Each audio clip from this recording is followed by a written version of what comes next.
Hai Sobat Semakin Pas, apa kabar kalian semua? Di sini saya Reza Iksan Fadila sebagai pembawa acara podcast Semakin Pas. Untuk episode pertama ini, podcast Semakin Pas akan mengundang salah satu pengawas cabang dinas Jember Lumajang yang sebagai narasumber hari ini. Selamat pagi Pak Syukur, apa kabar? Selamat pagi, kabar baik, terima kasih sekali. Cak Syukur, hari ini tadi sudah pagi-pagi berada di SMK Negeri Pasirian, ya sempat jogging-jogging tadi, alhamdulillah, ya sehat-sehat. Oke. Di sini kami mempunyai salah satu program yaitu podcast Semakin Pas yang berisi beberapa pertanyaan yang sudah kami siapkan.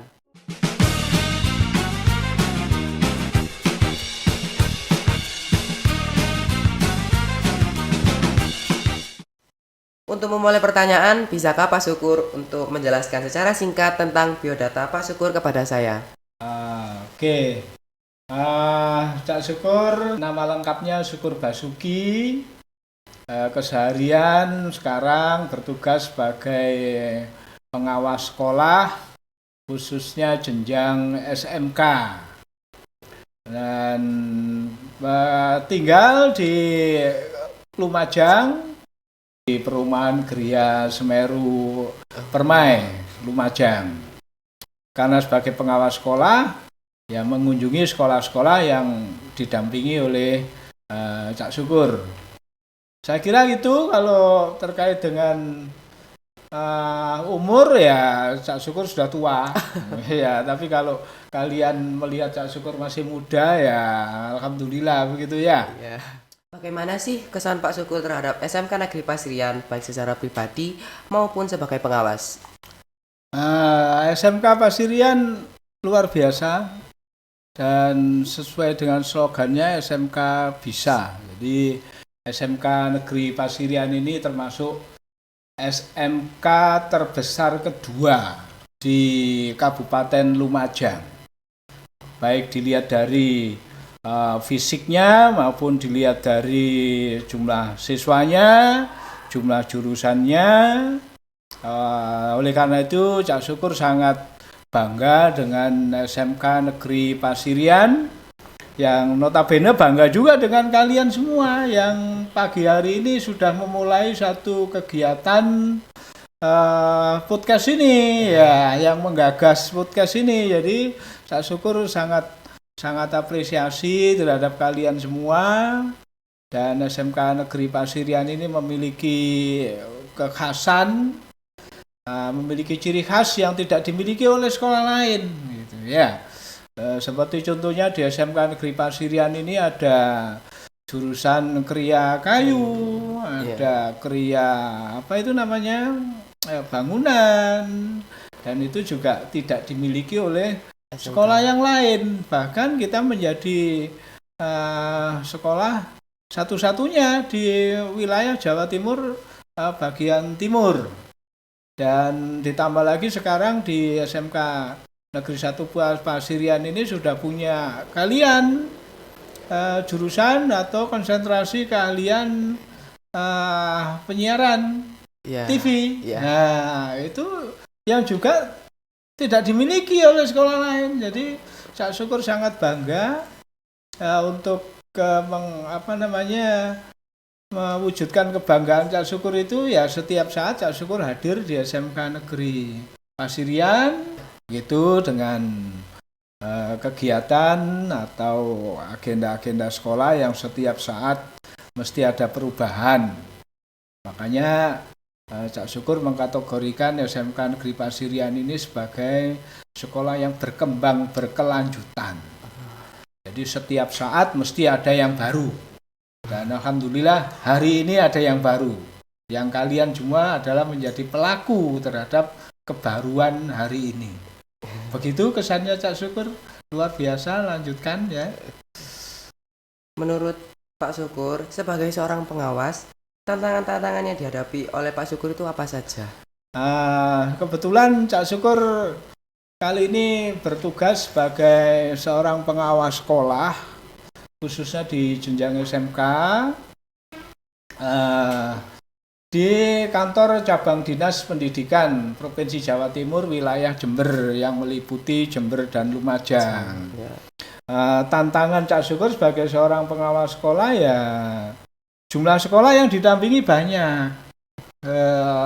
Saat ini Cak Syukur harus mendampingi 20 SMK di wilayah Kabupaten Lumajang yang wilayahnya juga tersebar. Dan dari 20 SMK itu memiliki karakter yang berbeda-beda, memiliki budaya yang berbeda-beda, memiliki profil yang berbeda-beda, gurunya beda-beda, muridnya juga beda-beda, fisiknya sekolahnya juga beda-beda, lokasinya juga jauh-jauh. Nah, itu adalah menjadi tantangan tersendiri bagi Cak Syukur sebagai pengawas pembina. Kemudian juga perkembangan peraturan-peraturan, perkembangan kurikulum di seputar dunia pendidikan ini kan juga terus mengalami perkembangan, terus mengalami perubahan setiap saat. Ya, bukan hanya setiap tahun tapi setiap saat kebijakan-kebijakan pemerintah itu juga mengalami perubahan. Dan di situ Cak Syukur sebagai seorang pengawas sekolah tentu harus bisa terus adaptif dan mengikuti perubahan-perubahan itu. Jadi tidak saja mengetahui aturan-aturan yang baru, tetapi juga Cak Syukur harus mendalami juga apa sih isi aturan-aturan itu gitu, dan kemudian bisa mengimplementasikan, bisa men-sharingkan atau mengejawantahkan ke SMK sebagai SMK yang harus didampingi. Nah itu kemudian di sisi yang lain ya dunia pendidikan kita juga terus mengalami perkembangan, mengalami perubahan gitu. Kenapa dunia pendidikan juga harus mengalami perubahan? Ya karena memang zaman ini juga terus berubah, zamannya terus berkembang. Maka Cak Syukur juga harus terus adaptif di dalam perubahan-perubahan itu. Kemudian tantangan yang lain saya rasa ya biasa-biasa saja. Yang penting kita tetap bisa harus surprise dengan menjalankan tugas. Dan sebagai seorang pengawas sekolah ya kebetulan Cak Syukur aktivitasnya juga terlibat di beberapa kegiatan kurikuluman. Itu menjadi tantangan tersendiri. Itu saya kira, tapi dengan modal semangat dan modal terus untuk berdamai dengan proses, tentu tantangan-tantangan itu akan bisa teratasi. Itu Mas saya kira. Selama menjadi pengawas itu menurut Pak Syukur itu SMK mana yang terbaik dan terburuk? Semua SMK punya karakter, semua SMK punya keunggulan, semua SMK punya keunikan. Jadi menurut Cak Syukur ya semuanya baik ya, dan baiknya ya di sisi yang mana kan begitu. Jadi semua SMK itu baik dan semua SMK itu punya keunggulan, punya keunikan masing-masing. Ya. Jadi tidak ada yang mana yang paling baik, mana ini tidak ada ya, semuanya punya keunikan ya, termasuk SMK Pasirian ini ya baik gitu. Karena punya keunikan tersendiri begitu Mas. Jadi nggak bisa disamakan ya Pak? Iya tentu, karena semuanya berbeda, semuanya punya karakter yang berbeda, jadi tidak bisa kemudian disamakan. Ya tentu kita memang ada standar-standar yang harus juga kita ikuti. Jadi itu juga yang harus kita laksanakan aja gitu ya. Bolehkah Pak Syukur cerita sejarah kehidupan Pak Syukur dari awal sampai menjadi pengawas yang sukses di dunia vokasi? Dari Cak Syukur kecil maksudnya. Ya. Ya ini sekaligus menginspirasi Anda semua ya, menginspirasi kalian ya. Kalau cerita tentang sejarahnya Cak Syukur, kehidupannya Cak Syukur ya cukup menyedihkan sebenarnya ya. Karena Cak Syukur ini ndak seberuntung kalian. Ya. Sak syukur ini wong desa, ya. Rumah saya asli di desa, tepatnya di desa Kertosari, ya, Pasru Jambi. Dulu sak syukur sekolah masa kecil juga di desa, di kampung. Kalau kalian mungkin sekolahnya mulai TK ya? Ya. Nah, kalian mulai TK. Kalau Cak Syukur enggak sekolah TK dulu, sekolahnya langsung SD. Ya. Kalau kalian sekolah sudah pakai sepatu ya? Iya. Nah, kalau Cak Syukur sekolahnya enggak pakai sepatu dulu. Nah, tahu nggak kira-kira kenapa nggak pakai sepatu? Ya karena nggak punya. Iya, karena nggak punya sepatu. Ya, jadi Cak Syukur sekolah SD dulu di Desa Kertosari, tepatnya di SD Negeri Kertosari 2. Ya, dulu SD Impres ya. Nah, kalau ke sekolah jalan kaki lewat sawah. Itu. Kemudian selesai sekolah SD, kemudian Cak Syukur sekolah SMP. SMP-nya di Tempeh ya. SMP-nya di Tempeh dengan jarak kalau dari rumah itu ya sekitar 25 km. Kemudian zaman itu jalannya belum beraspal seperti sekarang. Jalannya masih batu-batu. Ya, kemudian selama 3 tahun sekolah di SMP itu ke sekolah Cak Syukur ya gandol-gandol pickup, gandol truk ya. Kalau ada truk tebu, truk materialan, truk watu itu Cak Syukur biasa gandol-gandol truk itu ya. Kemudian juga kadang-kadang naik ke bawa sepeda. Sepedanya pada waktu Cak Syukur sekolah SMP sepeda BMX gitu. Nah, kalau dari rumah saya menuju ke sekolah itu kan jalannya turun. Jadi kalau pagi-pagi itu nggak usah dipancal, udah jalan sendiri. Ya, tapi pulangnya siang hari jalannya naik, maka harus dipancal. Kondisi nggak punya, sekolah juga nggak punya sangu.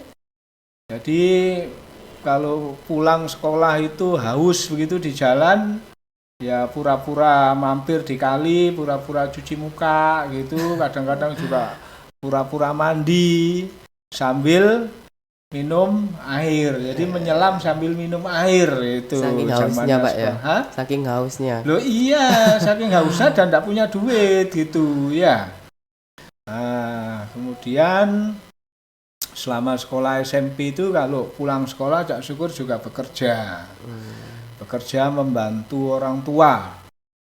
Nah, ya kadang nyangkul di sawah. Kalau pas libur itu ya ikut membajak sawah itu, ngoli itu. Kemudian ada kolo-kolo ya ikut bantu angon bebek. Kamu tahu angon bebek ya? Iya.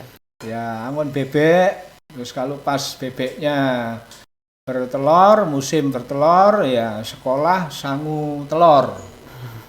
Jadi berangkat sekolah bawa telur 4 biji begitu atau 5 biji, nanti dalam perjalanan mampir di toko dijual telurnya, kemudian buat sangu sekolah. Nah, itu masa Cak Syukur di SMP dan itu dilalui. Kemudian setelah itu Cak Syukur sekolah Semia. Semia itu ya SMK sekarang. Ya, Cak Syukur pada waktu itu sekolah di Lumajang, di Semia Negeri Lumajang yang sekarang menjadi SMK Negeri 1 Lumajang. Ya. Pada waktu itu jurusannya Cak Syukur adalah jurusan perdagangan. Kenapa Bapak milih jurusan itu? Kenapa milih jurusan perdagangan? Karena pada waktu itu Cak Syukur pandang bahwa Cak Syukur pengen ya berdagang pada waktu itu ya. Jadi ikut sekolah perdagangan dan Cak Syukur pikir jurusan perdagangan itu jurusan yang universal begitu pada waktu itu ya. Sangat gampang gitu Pak. Ya, sangat gampang. Sekarang jurusan itu menjadi jurusan bisnis daring dan pemasaran, menjadi jurusan bisnis digital. jurusan bisnis retail sekarang. Ya. Dan selama sekolah di Semea dulu Cak Syukur ikut orang. Jadi karena jauh harus di kota, harus ke Lumajang, maka Cak Syukur ikut orang, ikut saudara, ikut Pak D, ya, ikut di rumahnya. Ya karena ikut orang kepingin sekolah, maka Cak Syukur harus membantu orang itu toh. Nah, membantu bekerja. Ya contohnya pekerjaannya ya nyuci baju, menyetrika. Kemudian pekerjaannya Pak D itu di sekolahan ya ikut bekerja di sekolahan begitu. Nah, itu waktu di Semea, kemudian kelas 2 atau kelas 11 Cak Syukur membantu pekerjaan di sekolah. Jadi bekerja di sekolah. Jadi kelas 2 itu Cak Syukur udah bekerja di sekolah. Pekerjaannya adalah tukang kebersihan, kemudian jaga malam pekerjaannya. Jadi pada waktu itu kalau pagi sekolah, pulang sekolah kemudian membantu membersihkan sekolah, ngecat di sekolah, kemudian malamnya jaga malam di sekolah. Sambil jaga malam juga membantu keluarga, membantu rumah tangganya kepala sekolah, mencuci baju, menyetrika baju-baju seragamnya kepala sekolah, keluarganya begitu. Dan dari situ kemudian alhamdulillah Cak Syukur pada waktu sekolah Semea dapat beasiswa, dan kemudian lulus Semea juga mendapatkan beasiswa untuk kuliah. Ya karena pada waktu sekolah sambil jaga malam tadi itu sambil bekerja juga sambil belajar, sambil baca buku gitu, belajar ya itu. Kemudian selesai sekolah Semea dapat beasiswa kuliah mengikuti pendidikan jurusannya pariwisata. Sekolahnya di Bandung, kuliahnya selama 2 tahun, kemudian 1 tahunnya magang PKL di Surabaya, kemudian magang juga di Jogja. Surabaya mana, Pak? Surabaya kota. Pada waktu itu Cak Syukur karena jurusannya pariwisata, maka magangnya di perusahaan pariwisata, perusahaan biro perjalanan. Ya. Dan selama magang Cak Syukur juga menjadi peserta magang yang baik lah, begitulah ya. Terbaik gitu, Pak. Sehingga setelah selesai kuliah kemudian dipanggil oleh perusahaan itu, direkrut oleh perusahaan itu untuk bekerja di perusahaan itu. Jadi setelah selesai sekolah pariwisata dulu Cak Syukur 1 tahun bekerja di Surabaya. Setelah itu kemudian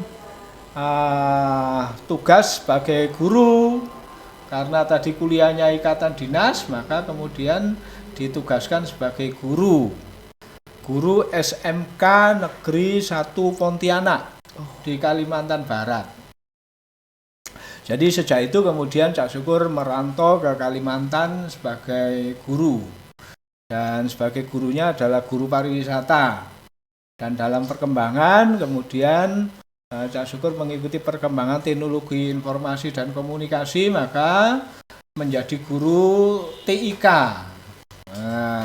Yang sekarang multimedia dulu ya. Jadi Cak Syukur menjadi guru multimedia dan kemudian bisa pindah, bisa pulang kampung ke Lumajang, maka mengajar di SMK Negeri 1 Lumajang sebagai guru multimedia.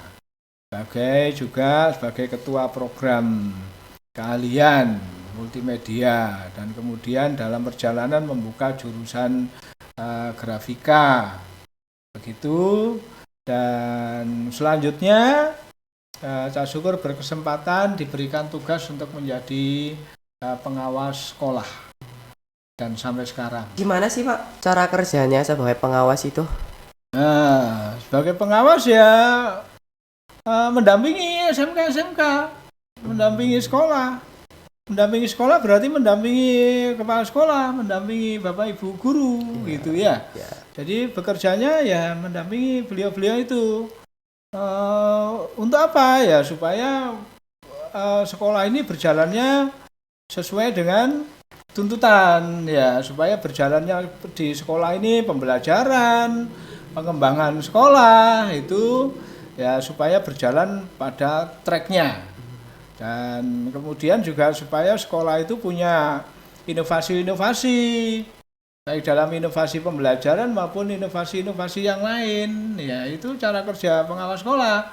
Kemudian juga memastikan bahwa 8 standar nasional pendidikan ini berjalan dengan baik di sekolah.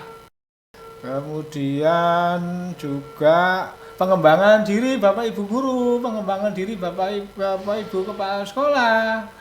Itu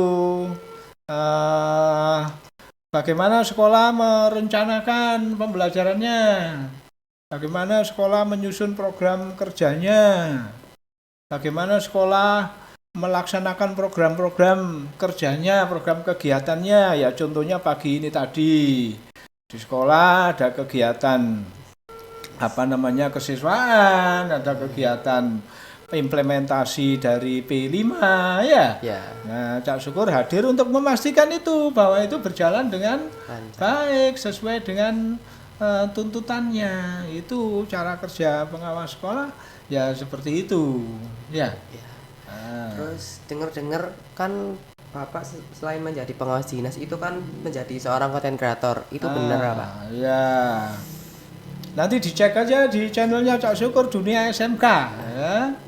Ya, kalau YouTube itu channelnya Dunia SMK, di searching aja di situ, jangan lupa subscribe, like dan bagikan ya. Begitu. Kemudian TikToknya ya Dunia SMK ya. Facebookan ya Dunia SMK itu Cak Syukur gitu. Tadi ya dikenalkan kalau Cak Syukur di dunia maya itu Cak Syukur ya.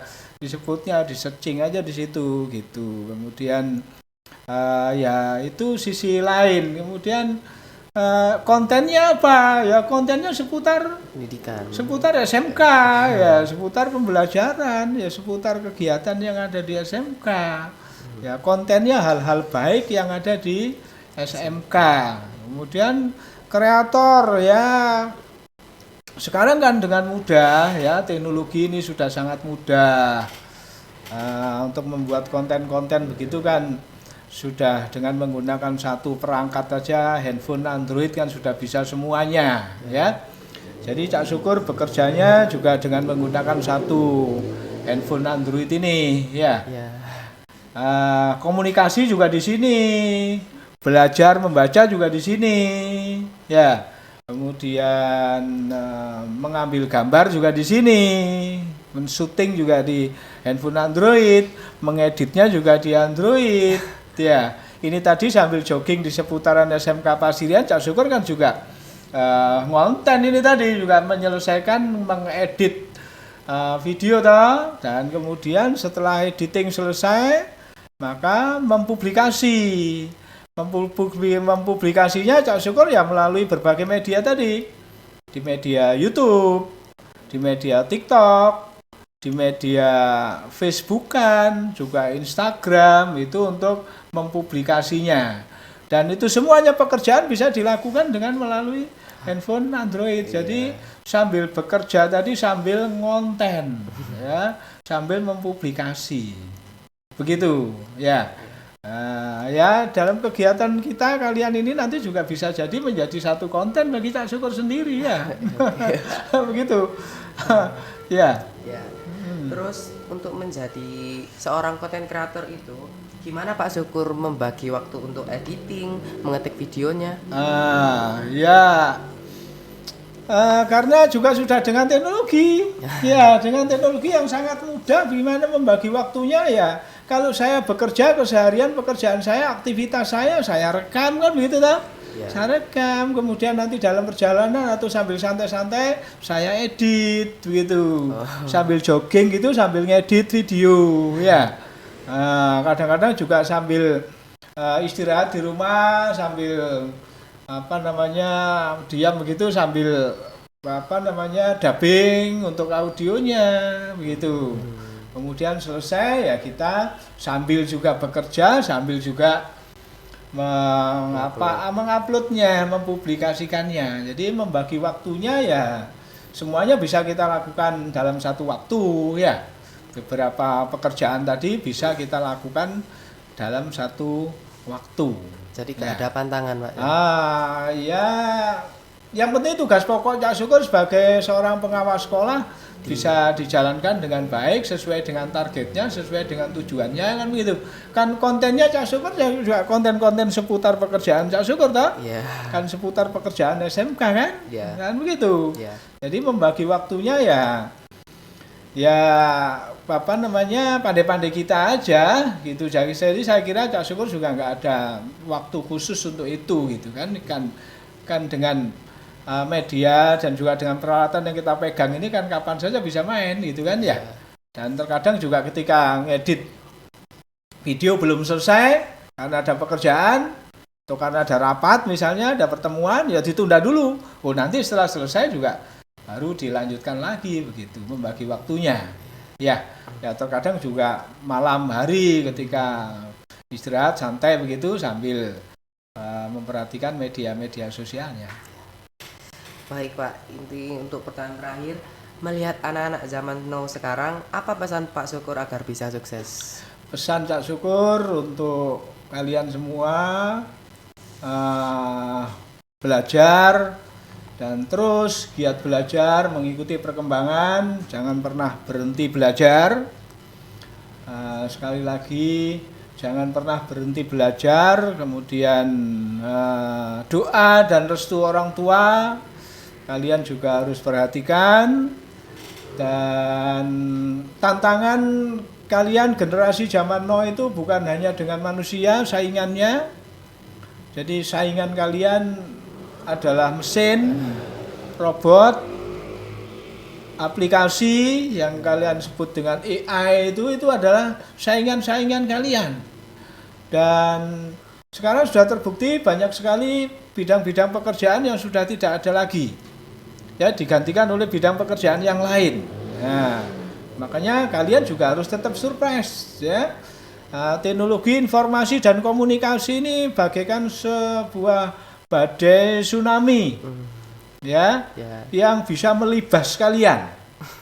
Nah, kalau ada badai tsunami itu kan kalian sembunyi dimanapun kan bisa terlibas itu ya.